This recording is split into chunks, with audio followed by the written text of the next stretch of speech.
So let's start the new topic that is levels of management. Levels of management में हम लोग पढ़ने वाले हैं कि कितने तरह के लेवल्स होते हैं किसी भी मैनेजमेंट के। फाइन, किसी भी कंपनी के अंदर। कंपनी के अंदर बेसिकली 3 लेवल्स ऑफ मैनेजमेंट होते हैं, टॉप लेवल, मिडिल लेवल और लोअर लेवल। टॉप लेवल अगर मैं रिलेट करूँ आपकी फैमिली के साथ, टॉप लेवल आपके फादर जो मेन डिसीजंस लेते हैं किसी भी घर के लिए, है ना, वही रिस्पॉन्सिबल होते हैं for the welfare and survival of the family. Fine, सारे मेन फाइनेंशियल डिसीजंस वो लेते हैं, तो वही रोल आपका टॉप लेवल का होता है किसी भी कंपनी में। मिडिल लेवल की बात करूँ तो आपकी मदर आपके फादर और आपके बीच में एक तालमेल बिठाती है। कोई गलती आपसे होती है तो आपको समझाती हैं, कोई गलती आपके फादर से होती है तो वो फादर को समझाती नहीं नहीं कोई बात नहीं, आप ही का बच्चा है, काइंड ऑफ, है ना। वो कहीं ना कहीं कोऑर्डिनेशन करती है टॉप लेवल लोअर, मतलब आपके फादर में और आप में, इजंट इट। कुछ फैमिलीज़ का ऐसा हो सकता है कुछ एक्सेप्शंस हो जो इस एग्जांपल के अंदर ना फिट हो रहे हो, तो छोड़ देना उसको। तो टॉप लेवल, मिडिल लेवल और लोअर लेवल की बात करें तो मेन जो कंपनी के board of directors, CEO, CFO, chief operating officer, chief financial officer, ये सारे लोग कहाँ पे काम करते होंगे? टॉप लेवल पर। फाइन, मिडिल लेवल पे काम करते हैं डिवीजन के हेड्स, जैसे परचेज डिपार्टमेंट है, सेल्स डिपार्टमेंट है, उनके जो मैनेजर्स है, परचेज मैनेजर आपको मिडिल लेवल के अंदर दिखेगा। इसके बाद सेल्स डिपार्टमेंट का जो मैनेजर है वो मिडिल लेवल का पार्ट हुआ। फाइन, तो जो एक डिवीजन का हेड होता है, एक डिपार्टमेंट का हेड होता है, that is called middle level management. Fine, purchase की सारी जिम्मेदारी परचेज मैनेजर की होती है कि वो सही कॉस्ट पर प्रोक्योरमेंट करे रॉ मटेरियल्स का। फाइन, इसके बाद लोअर लेवल की बात करें तो lower level is basically related to supervisors and foreman. Supervisors का क्या रोल होता है बेसिकली कंपनी में कि वो वर्कर्स के साथ डायरेक्ट कॉन्टैक्ट में होते हैं। वर्कर्स सुपरवाइजर्स के अंडर काम करते हैं फैक्ट्री में, तो basically lower level is connected to workers. Fine, तो सुपरवाइजर्स ही होते हैं अल्टीमेटली जो वर्कर से काम लेते हैं अच्छे से, और अल्टीमेटली आपकी कंपनी का आउटपुट कैसा है ये लोअर लेवल से ही पता लगता है। तो lower level should be very efficient. Fine, तो लोअर लेवल किसको रिपोर्टिंग करता है? मिडिल लेवल को। मिडिल लेवल आगे किसको रिपोर्टिंग करता है? टॉप लेवल को। तो middle level is basically a linking pin between top level and lower level. Fine, अब पढ़ना स्टार्ट करें, देखते हैं स्लाइड्स में क्या लिखा है। फर्स्ट, टॉप, मिडिल और लोअर। अच्छा, ये डायग्राम आप साथ साथ बना सकते हो। ये जो जितनी भी आपको स्लाइड्स दिखती हैं सारी एनसीईआरटी का है, सारी एनसीईआरटी का मैटर होता है, और ये डायग्राम्स आप बना सकते हो और ये आप एग्जाम में भी बना कर आ सकते हो। इससे प्रेजेंटेशन बहुत इंप्रूव हो जाएगी आपकी। फाइन, टॉप लेवल की बात करें इसमें कौन कौन लोग काम करते हैं? CEO, CMO, CSO, chief technological officer यानी कि सीटीओ, और प्रेसिडेंट हो गया, एमडी हो गया, ये सारे लोग कहाँ पे काम करते हैं? टॉप लेवल पे। फाइन, आप इनमें से कोई भी 5-6 नाम लर्न कर लेना। इसके बाद मिडिल लेवल की बात करें तो ध्यान से देखो, मैंने आपको क्या बताया था, किसी भी डिपार्टमेंट का हेड मिडिल लेवल के अंडर आता है, जैसे marketing manager, purchase head, sales manager, operation manager, branch manager, finance manager. Lower level पर मैंने आपको क्या बताया था अभी? सुपरवाइजर और फोरमैन होते हैं जो डायरेक्टली वर्कर्स के साथ कॉन्टैक्ट में होते हैं, जो वर्कर्स को गाइड करते हैं on how to manufacture anything. Fine, तो लोअर लेवल की बात करें तो supervisors, foreman, clerk, junior manager, inspectors, ये सारे लोग वर्कर्स के ऊपर होते हैं, वर्कर्स को बेसिकली गाइड करने के लिए होते हैं। फाइन, आगे बढ़ते हैं। अब फर्स्ट पढ़ना शुरू करते हैं टॉप लेवल मैनेजमेंट। ऑलमोस्ट सारी चीज़ें मैंने आपको ऑलरेडी बता दी हैं। अब देखते हैं कि बुक में क्या लिखा हुआ है। टॉप लेवल मैनेजमेंट आप same as it is notes बना सकते हो जैसे कि आपको दिख रहा है। ये पिक्चर मत ड्रॉ करना, लेकिन बाकी सारी चीज़ें आप नोट कर सकते हो। तो कौन कौन लोग पे काम करते हैं पहले ये समझते हैं। Chairman, president, vice president, CEO, COO, CFO और चीफ एग्जीक्यूटिव ऑफिसर यानी कि सीईओ। ये मेन करता धरता होते हैं किसी भी कंपनी के लिए। सारे जो मेन डिसीजन होते हैं कंपनी के, अल्टीमेटली जिससे पता लगता है कि कंपनी ऊपर जाने वाली है नीचे जाने वाली है, ये डिसीजंस कौन लेता है? हमेशा टॉप लेवल मैनेजमेंट। फाइन, क्योंकि ये सबसे पढ़े लिखे लोग होते हैं कंपनी के। फाइन, सबसे एक्सपीरियंस्ड लोग होते हैं। इसके बाद बात करते हैं इनके फंक्शंस की, इनके क्या क्या फंक्शंस होते हैं। First, they consist of senior most executives of the organisation. अभी आपको बताया सबसे सीनियर मोस्ट एग्जीक्यूटिव्स कौन होते हैं? Top level management. इसके बाद these are responsible for the welfare and survival of the organisation. ये बात भी आपको क्लियर है। कंपनी के वेलफेयर के लिए और सर्वाइवल के लिए कौन रिस्पॉन्सिबल होता है? टॉप लेवल, क्योंकि अल्टीमेटली सारे गोल्स कौन बनाता है? Top level. सारी पॉलिसीज कौन बनाता है? Top level. इसके बाद they analyse the business environment and its implications for the survival of the firm. ये बिजनेस एनवायरनमेंट को ध्यान से एनालाइज करते हैं कि क्या क्या चेंजेस है जो लॉन्ग टर्म में हमारी कंपनी को इफेक्ट कर सकते हैं। फाइन, और उसको डील करने का तरीका निकालते हैं ताकि हमारी कंपनी के ऊपर कोई भी एडवर्स इफेक्ट ना आए चेंजेस का। Are you getting my point? जैसे डीमोनेटाइजेशन आया था तो बहुत सारी कंपनीज से ने as early as possible online payments का जुगाड़ कर दिया था। फाइन, कि आपको कैश की ज़रूरत ही नहीं है, आप अभी हमें ऑनलाइन पेमेंट्स कर सकते हो। तो ये होता है कि बिजनेस एनवायरनमेंट को आपने स्कैन करा और उसको फटाफट इंप्लीमेंट किया ताकि आपको लॉस ना हो बिजनेस का। क्या मेरी बात क्लियर है? इसके बाद बोल रहे हैं they formulate overall organisation goals and strategies for their achievement. ये बात भी मैंने आपको बताई थी। वो गोल्स और स्ट्रैटेजीज डेवलप करते हैं ताकि उनको अचीव करा जा सके अच्छे से, जो हमारी कंपनी के मेन गोल्स होते हैं। इसके बाद they are responsible for all the activities of business and its impact on the society. जो भी बिजनेस एक्टिविटीज़ कर रहे हैं सबके लिए वही रिस्पॉन्सिबल है, और हमारे बिजनेस का क्या इफेक्ट पड़ता है सोसाइटी पर, इसके लिए भी टॉप लेवल मैनेजमेंट ही जिम्मेदार होता है, यानी कि रिस्पॉन्सिबल होता है। फाइन, अब आप लोग ना इन पॉइंट्स को नोट करो और साथ साथ लर्न करने की कोशिश करो। 10 मिनट्स वीडियो को पॉज करके पहले लर्न कर सकते हो, बहुत ज़्यादा बेनिफिशियल रहेगा आप लोगों के लिए। इसके बाद मूव ऑन करते हैं नेक्स्ट लेवल, यानी कि मिडिल लेवल मैनेजमेंट पर। मिडिल लेवल मैनेजमेंट मैंने आपको बताया था, ये लिंकिंग पिन की तरह काम करता है टॉप लेवल और लोअर लेवल के बीच में। टॉप लेवल इनको गाइड करता है, इनको अपनी पॉलिसीज़ बताता है, तो ये इंप्लीमेंट कराते हैं लोअर लेवल से। फाइन, मतलब बेसिकली ये फिर वो जो पॉलिसीज़ है वो किसको पास ऑन करते हैं, लोअर लेवल मैनेजमेंट को। तो पहले देखते हैं कौन कौन यहाँ पर लोग काम करते हैं।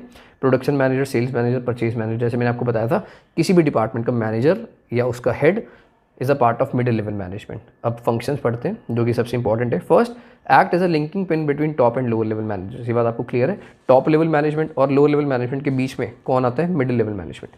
इसके बाद they are subordinate to top managers and superior to first line managers. First line managers का मतलब लोअर लेवल की बात हो रही है, तो वो टॉप मैनेजर के तो सबॉर्डिनेट हो गए, यानी कि उनसे नीचे काम कर रहे हैं, लेकिन उनसे सुपीरियर हो गए लोअर लेवल से। फाइन, इसके बाद सारी चीज़ें सेल्फ एक्सप्लेनेटरी हैं। They are usually known as divisional heads, ये अपने डिवीजन के हेड्स ही होते हैं एक तरह से। Example, production manager, sales manager. Fine, आप यहाँ तक पहले नोट डाउन कर लो। इसके बाद बढ़ते हैं।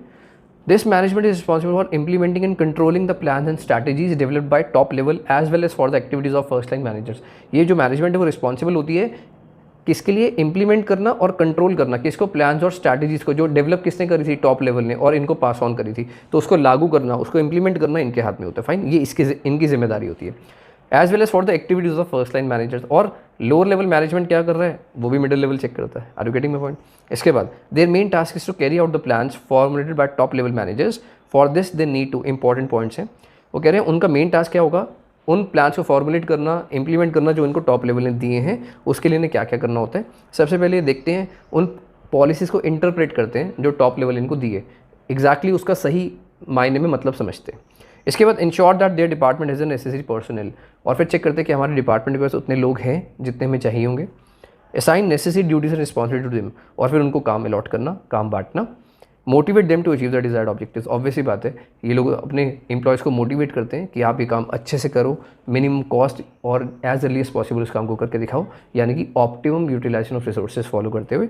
इसके बाद cooperate with other department for smooth running of the business. मतलब अगर परचेज मैनेजर है तो प्रोडक्शन मैनेजर के साथ कोऑर्डिनेट करेगा, प्रोडक्शन मैनेजर है वो कहीं ना कहीं सेल्स मैनेजर के साथ कोऑर्डिनेट करेगा। मतलब इन सबको आपस में कोऑर्डिनेट करके चलना होता है, कोऑपरेट करना होता है, नहीं तो कभी भी कंपनी लॉन्ग टर्म में काम कर ही नहीं सकती। मैं आपको एक छोटा सा एग्जांपल देता हूँ, जिस एग्जांपल मैं बहुत बार यूज़ करूँगा आगे, ठीक है, ध्यान रखना, बहुत अच्छा एग्जांपल है। लेट सपोज सेल्स मैनेजर के पास एक ऑर्डर आया कि उनको 10,000 यूनिट सप्लाई करनी है एक हफ्ते के अंदर अंदर। कितनी units? 10,000 units in a week. अभी उन्होंने फ़ोन करा प्रोडक्शन मैनेजर को कि हमें एक हफ्ते के अंदर अंदर इतना स्टॉक चाहिए। फाइन, तो प्रोडक्शन मैनेजर ने ओके कर दिया, सर आपको मिल जाएगा। प्रोडक्शन मैनेजर कैसे फ़ोन करेगा?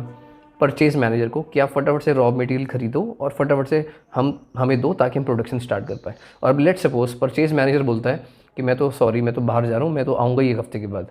तो कैसे कंपनी चल पाएगी? नहीं। क्यों? वो आपस में कोऑपरेट नहीं कर रहे हैं, कोऑर्डिनेट नहीं कर रहे हैं। तो जब तक एक दूसरे के साथ सारे मैनेजर्स कोऑपरेट नहीं करेंगे तब तक कंपनी की गुडविल अच्छी हो ही नहीं सकती, तब तक वो अपने कस्टमर्स को जो उन्होंने कमिट करा है वो पूरा ही नहीं कर पाएंगे। फाइन, तो सारे डिपार्टमेंट्स को आपस में क्या करके चलना पड़ता है, कोऑपरेट करके चलना पड़ता है। फाइन, तभी एक कंपनी लॉन्ग टर्म में ग्रो कर पाती है। देखो, जब तक हम फैमिली मेम्बर्स भी सब एक दूसरे के साथ कोऑपरेट नहीं करते, क्या फैमिली चल सकती है? नहीं। कुछ चीज़ें हमें पता है कि दूसरे के अंदर नेगेटिव होती हैं, कुछ चीज़ें हमारी हैबिट्स हमारी ख़राब होती हैं, कुछ हैबिट्स किसी और की ख़राब होती है, लेकिन हम रहते ही छत के नीचे ना, ऑल्दो हमें उनकी वो हैबिट नहीं अच्छी लगती, लेकिन हम लोग एक दूसरे से कोऑपरेट करके रहते हैं, तभी फैमिली मेंटेन रहती है। Are you getting my point?